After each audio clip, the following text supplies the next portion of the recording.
Así es, Carla, por la señal abierta del Canal 7, ¿no? Además, pues, por supuesto, pues el 7.3, la situación amerita que la señal nacional de la televisión pública se ponga, pues, a servicio de la ciudadanía, que pueda enterarse de cada detalle. Así que la transmisión va a ser ininterrumpida, ¿no? Especial, y se va a cubrir todo el debate hoy en el Congreso. Uno de los congresistas siempre preocupado no solamente por el destino político y democrático del país, sino también por cómo se imbrica con la economía, Jorge del Castillo. Ya comentábamos fuera de cámara. Jorge, ¿cómo está? Gracias por estar con nosotros esta mañana.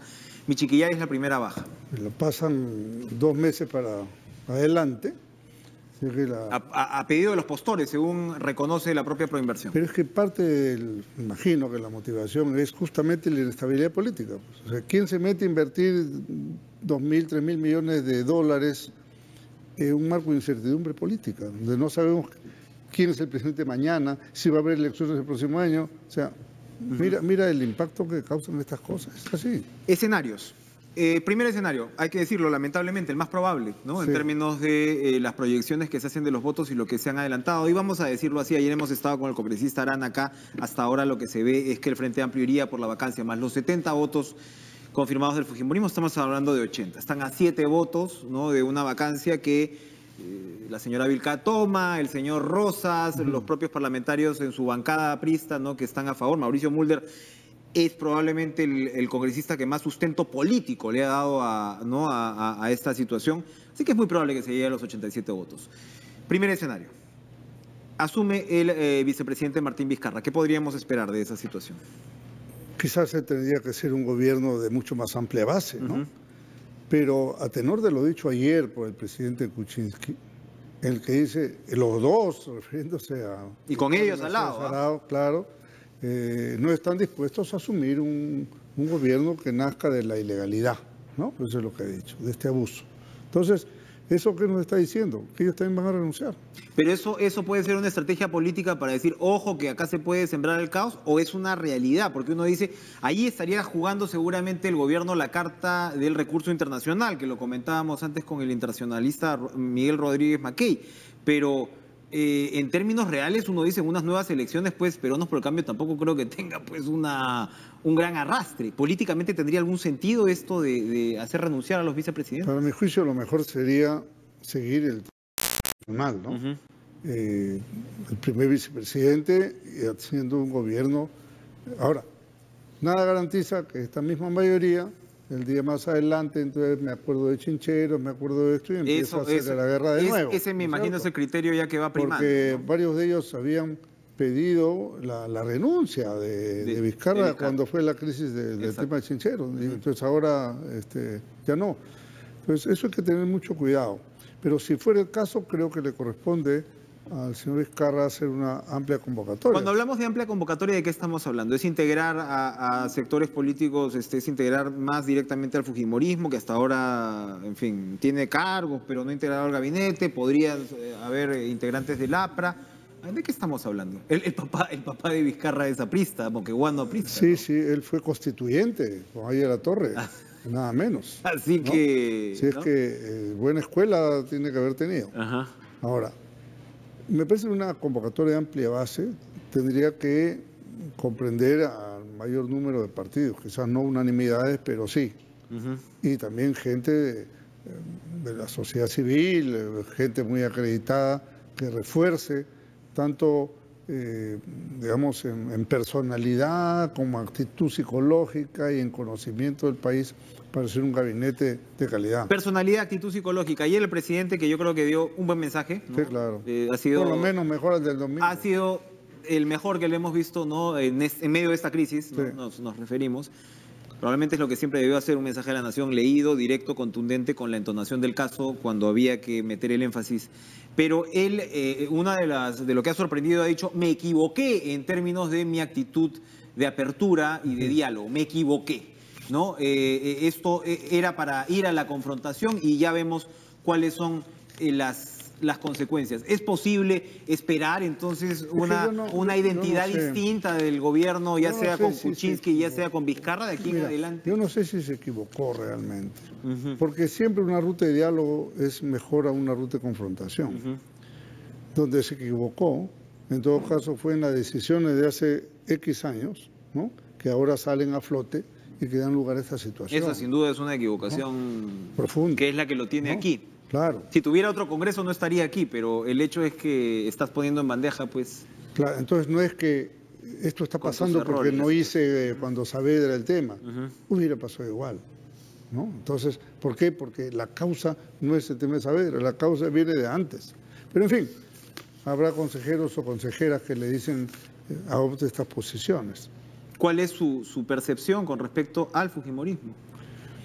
¿Qué quiere el fujimorismo? Mira, hemos hablado antes, usted, me acuerdo, decía, no sabe muy bien qué quiere, y ahora, claro, ahora el fujimorismo además está ajochado por el tema judicial, que no es poca cosa. Entonces, uno dice, ¿a dónde va a fugar?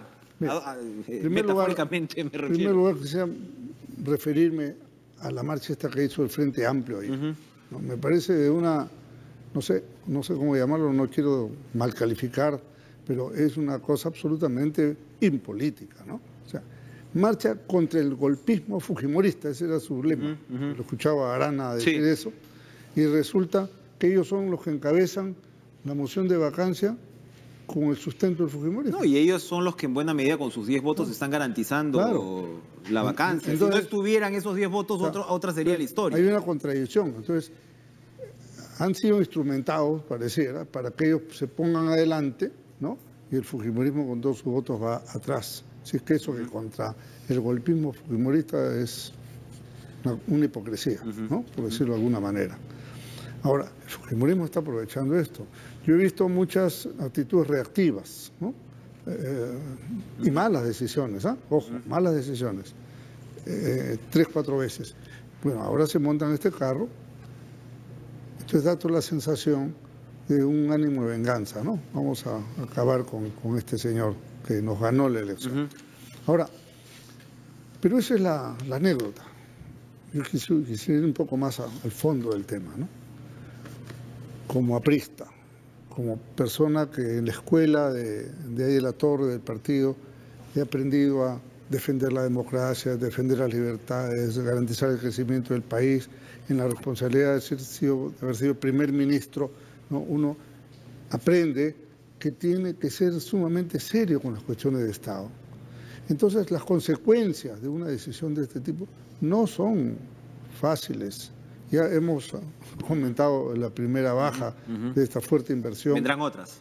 Seguramente vendrán otras. Porque si fuéramos a nuevas elecciones, nadie toma ninguna decisión mientras no se defina quién gana la elección. Y eso implica por lo menos medio año más de espera.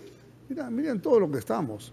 Y si no fuera un tema de elecciones, si no fuera el señor Vizcarra de presidente en la opción de la vacancia, pues no creo que consolidaría para la mente de mucha gente, de los actores económicos, principalmente una situación sólida. Habría que ver primero cómo actúa, cómo va a ir formando sus decisiones. ¿Qué decisiones toma? ¿Qué gabinete forma? ¿Qué relación tiene con la mayoría parlamentaria? Lo cierto es que Vizcarra retrocedió rápidamente con el tema de Chinchero y él renunció y dijo, no, yo me voy a... Entonces, claro, tampoco hay una referencia de cómo va a enfrentarse a una bancada como la fujimorista. El APRA, ¿cómo queda el APRA? El APRA tiene solamente 5 congresistas, pero básicamente... hay 3, usted mismo, Javier Velázquez y Mauricio Mulder, que tienen mucho protagonismo dentro del Parlamento, probablemente por la experiencia de ustedes, sin quitarles ningún mérito, pero por el bajo nivel que también tiene el Congreso, ¿no?, que hace que gente pues con solvencia política, con experiencia o con formación, destaque de alguna forma, también ocurre. Algo así como en el reino de los ciegos. No digamos exactamente, pero el mismo Mauricio Mulder, incluso quienes no estén de acuerdo con él, pues hay que reconocer que el tipo tiene pues una solvencia para expresar y para haber empaquetado y sustentado el concepto de vacancia como no la tiene casi ningún fujimorista. ¿Cómo queda el APRA después de esto? ¿Cómo van a ser las heridas? ¿Cómo se van a restañar? ¿Cómo el electorado aprista cree, o el electorado potencial? Porque evidentemente Alan García decía en este plenario extraordinario que tuvieron, bueno, el Perú debe ver que aquí tienen un partido, ¿no? ¿Cómo va a reaccionar ante esto? ¿Cómo teme usted? Mira, yo personalmente sigo pensando el tema, toda la noche pensando el tema, porque realmente eso es una cuestión muy delicada. Yo tuve una participación muy activa en el 2000 en el tema de la sucesión, de la transición, por supuesto, transición democrática, ¿no? Usted ayudó a poner a Paniagua, a encuadrar a Paniagua donde estuvo, ¿no? Y lo impulsamos para que asumiera, ¿no?, presidencia del Congreso, presidencia de la República. Y bueno, y era un hombre con todas las condiciones para eso, ¿no? Entonces, yo creo que el rol del partido, más allá de sus votos, está en el alto mensaje cívico y democrático que tiene que dar. O sea, el aprismo tiene que dar en esta sesión una demostración de docencia política de alto nivel. Eso es lo que, ante la aridez del debate, el otro día el debate francamente era para correr, ¿no? Oiga, no había, yo pensé que alguien iba a sacar pues, una serie de consideraciones respecto al concepto de la incapacidad moral permanente, ¿no? Nada, ni se ha tratado. No se entiende. Incluso la moción está mal redactada, pero no teme, es un cliché a estas alturas, pero votar por la vacancia no es, si usted le atribuye esto a la izquierda, ¿por qué no se lo atribuye al APRA? Votar por la vacancia finalmente no sería, dentro de su orden de ideas, ser un furgón de cola del fujimorismo. Yo sé que hay matices, yo sé que hay responsabilidades de Kuczynski, yo sé todo esto, pero al final cuando estás entre esta disyuntiva que votas por la vacancia o te abstienes o niegas la vacancia, no forzosamente son los grupos políticos furgones de cola del fujimorismo. En el año 2004 nosotros presentamos una moción de suspensión temporal de Alejandro Toledo y nos hicieron, a cada rato nos lo recuerdan, golpistas. Ustedes quisieron vacar, quisieron romper el orden constitucional y ahora les da igual. Cuando en ese momento sí había causales concretas, las firmas falsas, el no reconocimiento, y probado. Hoy día estamos ante una... Yo tengo aquí la moción. La moción se fundamenta en dos presuntas mentiras. Una que dijo que no había sido financiada su campaña electoral, nadie ha probado que haya sido financiada, y la otra que sí es una completamente, acá sí mintió el señor Kuczynski, dijo no tengo ninguna relación ni he tenido, y resulta que sí las había tenido. La pregunta es, esa mentira o esta inexactitud, como queramos llamar, constituye una causal de incapacidad moral permanente. ¿Ese es el tema? O sea, si mañana a una persona que dice yo no he recibido dinero de la corrupción general y le reencuentran que sí, que recibió vía un socio, eso es causal, entonces esa persona no podrá ni postular, y si postula la vacarán en el primer día. Cuidado con esas cosas. Creo que los intereses, los altos intereses del Perú están por encima de una coyuntura de este tipo. Terminemos con el último escenario. Luis Galarreta, presidente de la República, porque a diferencia de lo que usted señala con Paniagua, que había pues una explosión de corrupción en nuestras pantallas de televisión, ahí se fuerza la renuncia de los dos vicepresidentes, tenías un Congreso que no era de mayoría fujimorista, que podía construir una mayoría de otras características. Y que renunciamos todos para facilitar la transición. Exacto, había pues un espíritu de desprendimiento, ¿no? Que yo no sé si es el mismo ahora.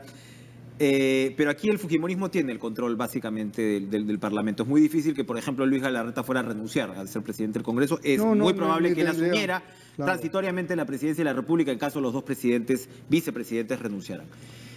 ¿Cuál sería el escenario en esas circunstancias? Bueno, él tiene que convocar a elecciones inmediatas, presidenciales, ¿no? Ahora, ¿qué pasemos con el Parlamento? Porque a quien elijas tú, con una mayoría parlamentaria tan abrumadora, ¿no? Va a estar en una situación, si elegimos a alguien del fujimorismo, tendrían todo el poder, peligroso. Si elegimos a alguien que no es del fujimorismo, sino que contendió con ellos, ¿cuánto tiempo más durará? Y cualquiera que fuera el elegido, su periodo es de 3 años, es para completar el 28 de julio del 21, y no puede postular para la siguiente. Por eso a ellos no les gusta mucho la idea de... las elecciones generales terminarían en 21 igual. Así es, porque el Parlamento está elegido hasta el 21 y esto es para completar el periodo de los renunciantes. Entonces, no es el caso del 2000 en que Ejecutivo y Legislativo Se disolvieron. Se disolvieron para dar paso a un nuevo gobierno completo. Esa es una tingencia muy importante, es una diferencia fundamental. Muy importante, no sé si le habrán evaluado, pero eso es importantísima. Ahora, si queremos un nuevo periodo de 5 años, entonces renunciemos todos. Yo estoy dispuesto.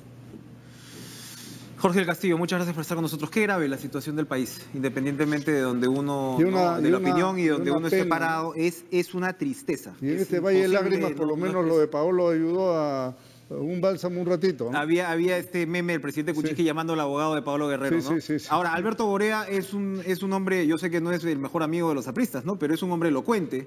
Esperaría algún tipo de intervención que seguramente va a tener un carácter bastante político, ¿o no? Por algo fue formado en las canteras del APRA. Así es. No nos olvidemos. Alguien me decía que le queda a Tito Borea de la Aprista a veces entrar un poquito así, me bajo y se espera. Nos imaginamos que va a ser una exposición bastante frontal con el fujimorismo, ¿no? Dada la historia de Alberto Borea. Con el documento del 93, como dice él. Con el documento del 93, defendiendo esos fueros, las vueltas que da la vida.